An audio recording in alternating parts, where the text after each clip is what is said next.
Assalamualaikum warahmatullahi wabarakatuh.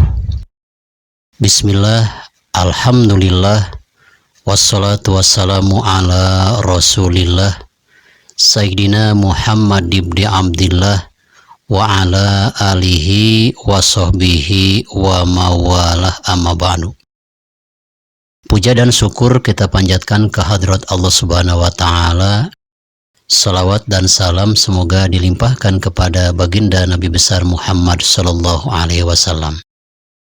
Sahabat channel Rahmatul Ummah yang saya cintai dan Allah muliakan. Suatu ketika Rasulullah Sallallahu Alaihi Wasallam sedang berkumpul dengan 4 orang sahabatnya, antara lain Abu Bakar, Sayyidina Umar, Sayyidina Utsman, dan Sayyidina Ali. Yang mana keempat sahabatnya ini masing-masing mengemukakan amalan-amalan yang menjadi favoritnya atau yang menjadi kesukaannya. Mudah-mudahan kita pun bisa meniru amalan-amalan favorit 4 para sahabat ini. Yang pertama yang mengemukakan amalan-amalan yang menjadi favoritnya adalah Abu Bakar Siddiq radhiyallahu ta'ala anhu. Abu Bakar Siddiq usianya lebih tua dari baginda Rasulullah Sallallahu Alaihi Wasallam, selisih 2 tahun, dan beliau ini terkena dengan sahabat yang paling setia, sebab sebelum beliau memeluk agama Islam pun beliau sudah menjalin persahabatan dengan Rasulullah Sallallahu Alaihi Wasallam. Beliau bersabda, "Hubbiba ilayya salasun."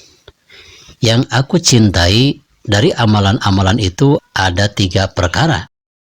Yang pertama, an-nadhru ilaika, yaitu bisa memandang wajahmu ya Rasulullah. Alangkah hebatnya Abu Bakar Siddiq, jangankan 1 hari, 1 jam pun kalau tidak dipertemukan oleh Rasulullah Sallallahu Alaihi Wasallam. Kerinduan beliau terhadap Rasulullah sangatlah membara.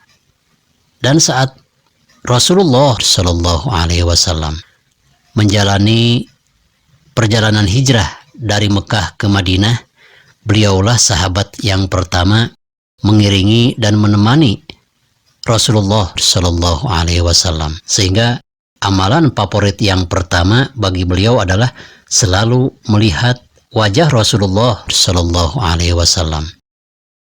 Yang kedua, wal julusu baina yadaika, yaitu bisa duduk bersama di hadapanmu ya Rasulullah.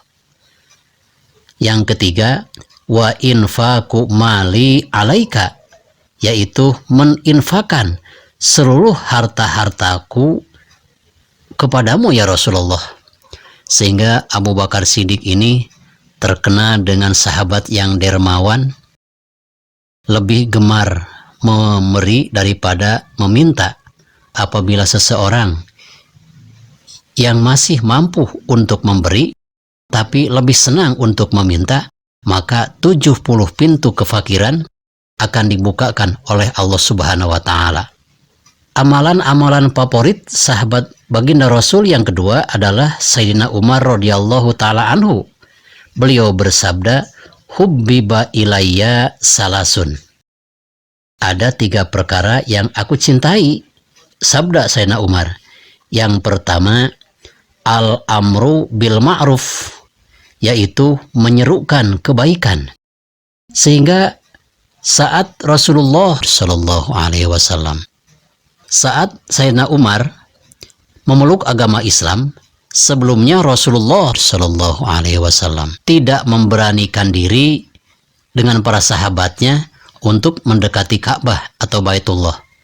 Tapi saat Sayyidina Umar telah memasuki agama Islam, maka di sanalah pertama kali Rasulullah Shallallahu Alaihi Wasallam menyerukan agama Islam dengan dikawal oleh Sayyidina Umar.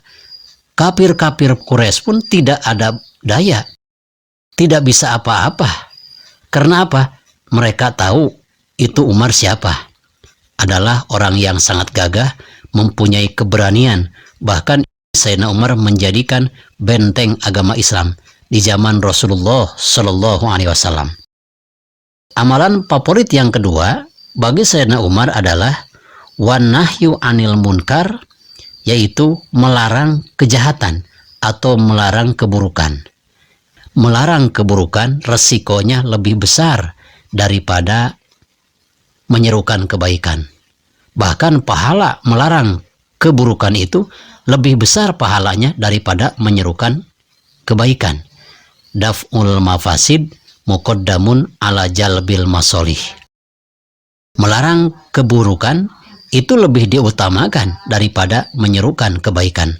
Tapi yang lebih baik, kita melarang keburukan juga harus disertai dengan menyerukan kebaikan. Amalan favorit yang ketiga bagi Sayyidina Umar adalah wa qaulul haqqi wa in kana murron. Mengatakan kebenaran walaupun kebenaran itu sangat pahit dirasakan. Sehingga Sayyidina Umar tidak segan-segan untuk menyatakan kebenaran walaupun resikonya sangat berat, penuh ancaman dari orang-orang kafir. Lalu yang ketiga, qala Utsmanu radhiyallahu ta'ala anhu hubbiba ilayya salasun. Yang aku cintai daripada amal-amalan sehari-hari, yang pertama adalah it'amut ta'am, yaitu memberikan makanan kepada orang yang tidak mampu. Juga Sayyidina Utsman ini terkenal dengan sebutan sahabat yang bergelar dengan Dzinnurain, yaitu sahabat Nabi yang mempunyai dua cahaya. Mengapa Sayyidina Utsman mempunyai gelar orang yang mempunyai dua cahaya? Sebab beliau menikahi Siti Ruqayyah binti Rasulullah Shallallahu Alaihi Wasallam. Saat Siti Ruqayyah telah meninggal dunia, maka dinikahkan oleh Rasulullah Shallallahu Alaihi Wasallam kepada putrinya yang lain, yaitu yang bernama Ummu Kulsum, sehingga beliau terkena dengan sebutan Dzinnurain. Lalu amalan yang kedua yang menjadi favorit daripada Sayyidina Utsman radhiyallahu taala anhu wa ibsya'us salam, yaitu menyebarkan salam. Kalau kita kadang-kadang suka lupa, bertamu pun kita tidak mengucapkan salam.